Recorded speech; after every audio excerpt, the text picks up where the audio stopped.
Alors, je vais vous parler de ce tout petit livre aux éditions Alia. Et oui, hélas, il n'est sorti que chez Alia, qui est un éditeur qui publie des livres, voilà, dans cette petite collection qui est très très jolie d'ailleurs, puisqu'elle est, elle est toujours, elle a toujours un graphisme incroyable. Mais en effet, ce sont des petits formats. Ça vaut 6 euros. Mais par contre, il publie régulièrement des textes inédits et des textes d'une grande qualité aussi. Alors ça, c'est un premier roman aussi. C'est un livre qui est écrit par un certain Yann Prado.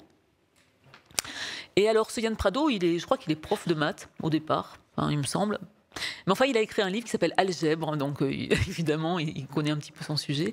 Et surtout, il nous parle un personnage, alors réel, qui est mort il y a très très peu de temps, puisqu'il est mort, je crois, en 2014, donc il y a très très peu de temps.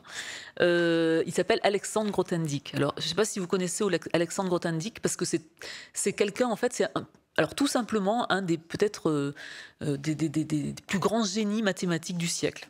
À part qu'il est totalement méconnu, parce que cet homme a eu une vie incroyable.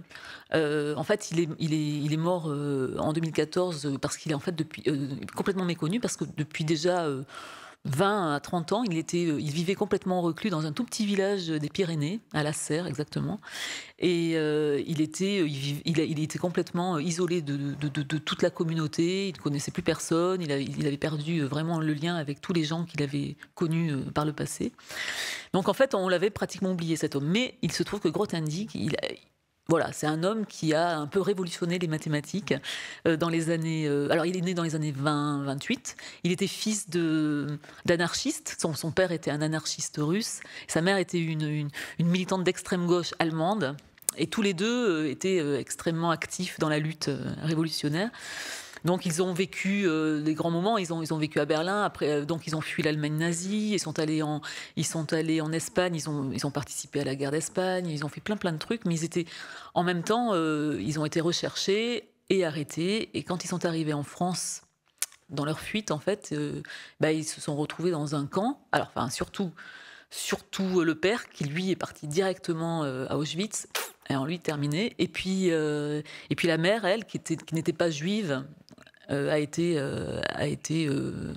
enfermée dans un camp avec son fils, qui lui a eu la chance d'être récupéré par un foyer et qui lui a donné voilà, une éducation, etc.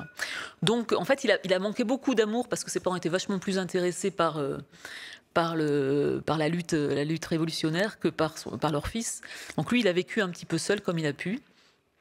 Mais il se trouve que ce gamin, c'était un enfant surdoué, et on s'en est rendu compte très vite. Donc très très rapidement, on l'a récupéré, on lui a fait faire des études, etc. Il a eu une bourse, enfin, etc. Et puis très très vite, même, il a passé son bac avec quelques années d'avance, etc. Enfin, c'était une espèce de type, ouais, un petit génie, quoi. Il s'est retrouvé très rapidement. Alors, c'est les maths qui l'intéressaient le plus. Donc, en fait, il est devenu le spécialiste de la géométrie algébrique. Alors c'est un truc un peu... Voilà, quand on n'est pas très matheux, évidemment, ça ne nous dit pas grand-chose. Mais c'est un type vraiment incroyable qui a participé au mouvement Bourbaki dans les années 50, qui a été un espèce de mouvement qui a révolutionné les maths modernes. En fait, c'est grâce au mouvement Bourbaki que les maths modernes existent. Il a eu le prix Nobel des mathématiques en 66. Je crois qu'il a refusé la médaille Fields. Il a refusé parce que, en fait, ce type, au départ, il était foncièrement opposé à toute forme d'autorité, de pouvoir, de quoi que ce soit. Donc, en fait, il a toujours été un petit peu dans la marge, toujours. Alors, dans les années 70, il a participé au mouvement révolutionnaire, mais bon, très peu, parce qu'il est passé un petit peu à côté. Il a vécu par contre les années hippies, donc la vie en communauté, l'amour libre. Il a découvert l'amour libre, ça c'était un truc génial pour lui. Il a eu plein de femmes, plein d'enfants, enfin bon, bref. Mais le problème, c'est qu'il n'avait aucun problème. Il avait vraiment ce gros problème avec l'autorité, donc il s'est fâché avec tous les gens qu'il a rencontrés. Donc il a refusé, au fur et à mesure, tout un tas de postes très très très importants. Et il a été, et à chaque fois, en fait, il a pris des positions qui l'ont mis un petit peu à l'écart de son entourage et de son milieu. Et malgré tout, c'était un type incroyable, quoi. Il avait cette espèce de solitude comme ça, très très très très, très ancré en lui, qui le rendait très, très, très émouvant. Et il a vécu. Alors, les années 70, il s'est engagé vraiment corps et âme dans la lutte pour l'écologie, contre la société industrielle, etc. Enfin, vraiment, il s'est complètement. Il a quitté tout ce monde qui pouvait lui apporter un petit peu de reconnaissance et de richesse. Et il s'est complètement isolé. Il est devenu prof, un prof de maths tout à fait anonyme à Montpellier. Et puis petit à petit, en fait, il s'est isolé. Et petit à petit, en fait, il a disparu un petit peu du monde réel. Bon, après, il a essayé d'écrire, il a écrit sa biographie, il a écrit des milliers de pages sur son autobiographie, un truc énorme que tous les éditeurs ont refusé. Mais enfin bon, il se trouve que cet homme a un peu, voilà, il passait un petit peu à côté de sa vie, alors que c'était un génie, quoi. Donc, ce petit livre-là, il raconte tout ça avec une langue.